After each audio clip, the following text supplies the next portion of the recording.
Hello and welcome back to the channel, and we are here with another Hogwarts Legacy trailer breakdown. They just keep giving us more and more and more. I'm not complaining, it is fantastic to see as much as we can about this game.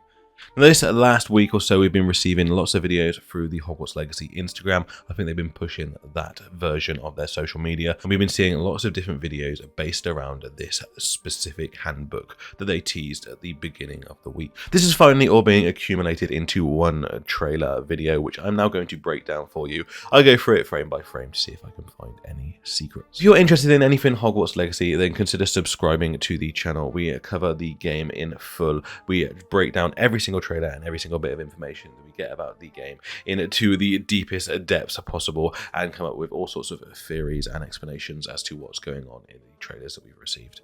Also, if you like anything else wizarding or world related, then I cover it all here. We cover the news, and we also do theories around the wizarding world as a whole. Also, don't forget to give this video a like, because it really does help the channel out so much. But without any further delays, let's get into the breakdown of this unofficial field guide trailer breakdown. Now, the first shot that we get of this full video is the shot of the field guide. Now, this has been confirmed by a tweet from Hogwarts Legacy themselves, stating that this book is the field guide. However, it contains some tips that are not included in the normal field guide. Now, this is very similar to what we see from things like the Marauder's map, the Half-Blood Prince's book, or maybe slightly more sinisterly from Riddle's diary. These notes appear when our character might be near something, or when they are asking the book questions, and then these notes appear, giving us more clues and hints as to what to do. Now, if you caught my live stream, I summarised this book is the same book that we saw in the Autodesk presentation, and the only other character that we see with it is Professor Weasley, and that is this character here. I don't know if this book belonged to Professor Weasley and she is now handing it down for us, and the notes scribbled there are hers, or maybe she benefited from the notes scribbled there by another person. Now, at the top and bottom of this book, there is this symbol that looks a bit like an M, and obviously towards the bottom it is flipped and looks like a W. Now, I hypothesise that potentially this could link to the Professor Weasley. If her first name begins with M, like Molly Weasley, then it could be her name in this book. However, in my live stream, Aether actually commented suggesting that potentially this actually could be to do with Merlin. And on this channel, you know that we cannot pass up a chance to include Merlin into a theory. Now, the original Welsh name for Merlin was Merlin Wylot, and I've been told that the two D's in this name actually turn into a L sound, so it would be pronounced as Merlin Wylot, but I do apologise if I've butchered that pronunciation. He was initially just a Welsh bard, but then got linked into the Merlin legend and became the original name for Merlin. Now, with the M and the W, both and this book in prominent locations, it could be the fact that this is actually just linking to his name, and these notes could have been written by Merlin himself. So we get a lot of these pages throughout this trailer, and it looks like these are notes written within the book, and then these additional notes appear, as I said, very similar to the Half-Blood Prince or Tom Riddle's diary. These notes appear at the bottom, and I will complete them to what I believe they say. I think this one says, take staircase to kitchens, go down hallway, third barrel. I think this is going to be the location of the Hufflepuff Common Room as seen in the Common Room trailers. We then have a new shot that we haven't seen before of the Slytherin Common Room. As you can see, the windows are the Slytherin Common Room that look out into the Great Lake. Beyond these, you can actually see some of the foliage and some fish swimming around in the Great Lake. So that is great news that they are actually able to be seen through. I've got great hope that means that Ravenclaw windows will be able to be seen through as well, and we can look out onto the grounds. This student then uses the Stupefy spell at the window, which causes the reeds behind it to wobble. Unfortunately, the camera then cuts off before we see anything coming to the window. I'm hoping that we will scare a Grindylow out of these weeds. The next shot is the shot that we've already seen of our Ravenclaw avatar walking past this globe, using a spell on it and causing it to spin. I cannot see any other secrets in this scene, other than this character petting a Niffler. So the next tip we get is about the restricted section of the library. It says that restricted is just a suggestion, but don't get caught. And then we actually see the gateway at the bottom with the entrance to the restricted section. At the top here, it does say the following words: Bring flowers to garlic.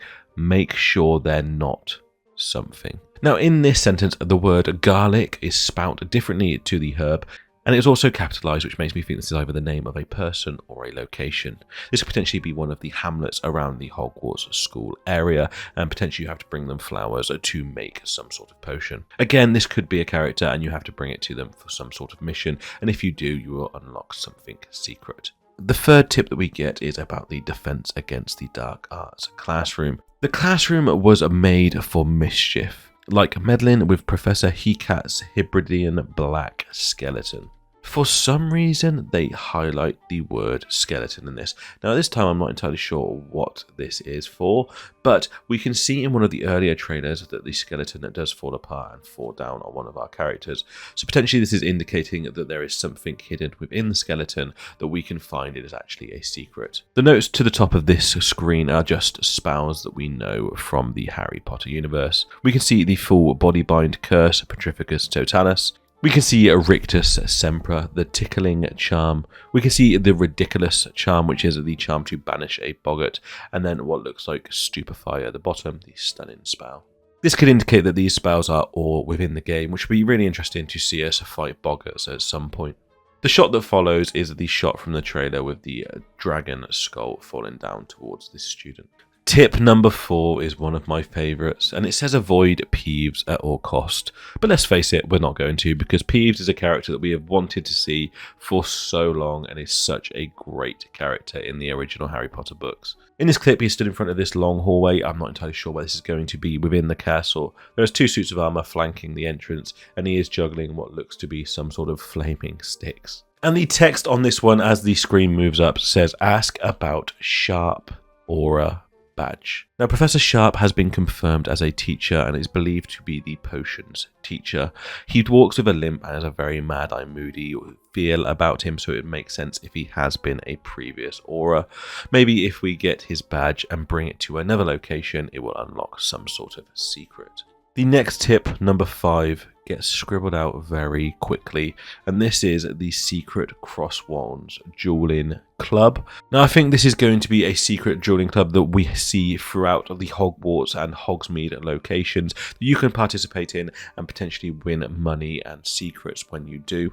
Now, we saw this symbol in the Haunted Hogsmeade shop, and initially I thought it was an original symbol for the free broomsticks, but it didn't match the free broomstick sign that we see on the pub now. Now, my suggestion is that actually potentially this is the symbol for the Crossed Wands Dueling Club, and if we look out for this symbol throughout the area of Hogwarts and Hogsmeade, potentially it will direct us to locations where we can enter different dueling arenas and fight to win prizes. The official tip then removes itself and turns into tip number 6, which says Zonko's Joke Shop.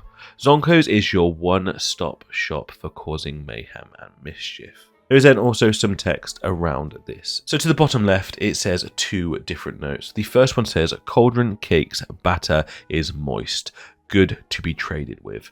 Now this indicates there is some sort of trading mechanic within the game. And then beneath this, it says, Fizzing Whizbees, very sweet, levitate. Now this could indicate that you can levitate when you have the Fizzing Whizbee sweets. Now if this is actually a game mechanic, I do not know. If you potentially have a Fizzing Whizbee and need to do a further jump or climb higher, potentially you can take a Fizzing Whizbee and it will move you further when you do the jumping animation, but it could just be a mention to the sweets from the series. Now to the top right there is another note about sweets, and I'm going to finish with what I think that these lines are going to say. I think the top line says Pepper Imps, and then it says, strong peppermint flavour lets you breathe fire. This scene then cuts straight into Zonko's Joke Shop, where you can get something called the Bewildering Can of Mystery. Quality surprises canned and distributed by Anderson Brothers Co. Now this is a very interesting element of the game, and the fact that it is a can of mystery could be slightly concerning. So this could potentially be some sort of in-game loot box. Now they've said that they're not going to make us pay real money, but potentially we will have to collect certain things throughout the game, and we could use them on these cans of mystery, which will give us a randomized item, and some of the items will be a lot rarer than others, and which would mean that there is some element of chance to what we win with these cans. So far, everything that Hogwarts Legacy has shown me has made me think that they are going to do things right. So I'm going to keep things optimistic that this is going to be handled properly. And the final tip, making it tip number 7, one of the most powerful magical numbers, is the Forbidden Forest tip. It says, sneak off in the Forbidden Forest and live to tell the tale. Now, this is something that I'm sure every Harry Potter fan has dreamed of doing themselves since reading the books. So this is something that I cannot wait to enjoy when I play the game. To the bottom of the screen, there is another note, and I believe this one says, Mooncalf instructions. Brush once a day. Feed Mooncalf pellets twice a day with fresh water. Don't forget playtime. So I think this is just going to be general tips of how to look after mooncalves, whether this be out in the wild or within the vivariums we've got in the room of requirements. We then cut to this tree, which is a really nice image from the Forbidden Forest. There's lots of fireflies and there appears to be lanterns hanging from this tree. This tree looks as though it has been scraped to the side, and some animals are known to do this to sharpen their tusks or antlers and also to scratch themselves. So it'll be interesting to see if this location is a location within the forest we are actually tracking a creature down, and these marks on the trees are going to be ways that we track creatures. Now, this fear guide seems to be a big part of the game. It does look very similar to the book that our character pulls out a few times in the previous trailers, and it's yet to be seen whether this is going to be the same book. I am going to hypothesize that this is going to be our main way of interacting with the world and our way of tracking quests throughout the game. However, I do think that if you put out the book in specific locations, whether we have to guess and know these locations or if we will get some form of a prompt to open our book at specific times, maybe a sound or an indicator on the screen, and I think when we open the book at these moments, there will be extra words written around certain pages of the book that will give us clues and hints to unlock secrets or maybe complete tasks better. As to who has written this book, we still do not know exactly. There is a couple of theories flying around. Potentially this could be Merlin, potentially this could be Mrs. Weasley, or it could be another teacher that we do not know. One theory that I had is that this book does look very, very similar to Hogwarts: A History that we see on the Wizarding World website. However, it does look slightly different, so potentially it might not be that. We do know that Bathilda Bagshot was an adult at the time of this series because she was living in Godric's Hollow and tried to befriend Kendra Dumbledore at this time when Dumbledore was a child. So potentially this is her first draft of Hogwarts: A History, and she might bestow this on you to gather more secrets for her writing. So there you have it. That was a breakdown of this trailer. Let me know in the comments what your thoughts are on this book. Who do you think wrote it? And also let me know what your thoughts are on the potential loot box system they've got within the Zonko's shop. If you want to get involved in the discussion outside of my videos, then don't forget to join the Discord. The link will be down in the description below. And I'll also link some of my previous trailer breakdown videos as well. As always, thank you so much for subscribing to the channel and getting involved with the channel. Leave me a comment below. I do reply to everyone. And don't forget to get involved in the competition where you can win a copy of the Hogwarts Legacy game. All of the details are in a post on my community tab on the YouTube channel. All you have to do is subscribe to the channel and comment on that post. Also, if you can get someone else to subscribe to the channel and link your name there, that will be 2 votes. Joining the Discord and joining me on Twitter will also get you another 2 votes, and if you become a member of the channel, that will give you 10 entrances into winning this game. I will do a draw every 1,000 subscriber mark we get to. But that is it for this video. I really do hope you enjoyed it, and I cannot wait to see you in the next one. But until then, mischief managed.